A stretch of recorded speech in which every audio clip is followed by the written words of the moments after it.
அவருக்கு வந்து வேற வேலை இல்ல, அதனால விமர்சனம் வைக்கிறாரு. அதுக்கு நாங்க கவலைப்படல, எங்க வேலையை நாங்க பார்த்துட்டு. எதிர்க்கட்சிகள் சொல்லும் குற்றச்சாட்டுகள் பற்றியெல்லாம் கவலையே இல்லையாம். எதிர்க்கட்சிகளுக்கு வேலை இல்லைன்னு ஆணவத்தோடும் அதிகாரத்தோடும் சொல்கிறார். எதிர்க்கட்சிகள் சொல்வதை கேட்காதவர் எப்படி நல்ல முதல்வராக இருக்க முடியும்? தமிழகத்தில் நாள்தோறும் பெண்களுக்கு எதிரான பாலியல் குற்றங்கள் அதிகரித்துக் கொண்டே இருக்கிறது.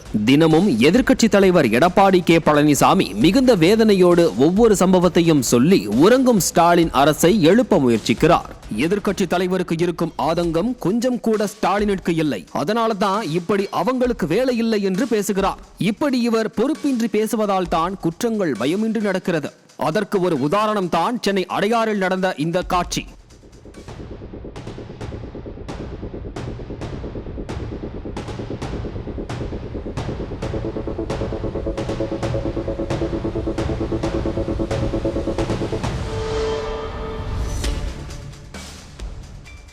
பார்த்தீர்களா?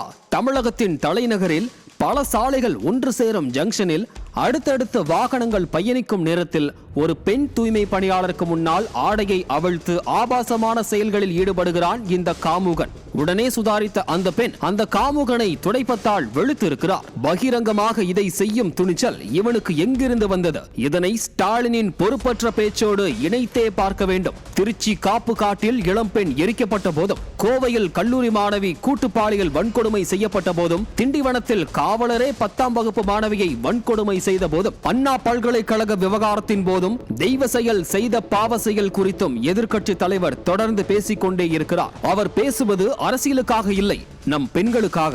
நம் பெண்கள் பாதுகாப்பாக பொதுவெளியில் நடமாடும் சூழல் உருவாக்க வேண்டும் என்பதற்காக. தூங்கும் இந்த அரசும் முதல்வரும் குட்டு வைத்தால் எழுந்திருப்பார்களா என்கிற எண்ணத்தில்தான் குட்டுகிறார்.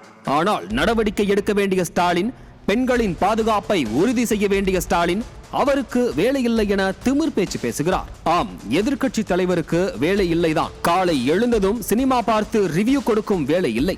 சினிமாக்காரர்களை அழைத்து வந்து மக்கள் பணத்தில் கூத்தடிக்கும் வேலை இல்லை. விதவிதமான பெயரிலே பொய் விளம்பரம் செய்யும் வேலை இல்லை.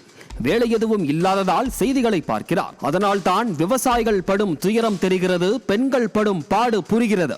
வேலையின்றி தவிக்கும் இளைஞர்களின் கஷ்டத்தை உணர முடிகிறது. அதனால் தான் தினம் வேலையின்றி மக்களுக்காக பேசிக்கொண்டே இருக்கிறார். ஆணவ பேச்சு பேசும் ஸ்டாலினுக்கோ தனது ஆட்சியில் நடக்கும் அவலங்களை மறைக்க நிறைய ஷூட்டிங் நடத்தும் வேலை இருப்பதால் மேலும் மேலும் நடக்கும் அவலங்களை கண்டுகொள்ளாமல் நேரமின்றி இருக்கிறார். ஸ்டாலின் அவர்களே, தலைநகரில் தூய்மை பணி செய்யும் பெண்களுக்கே பாதுகாப்பு இல்லை.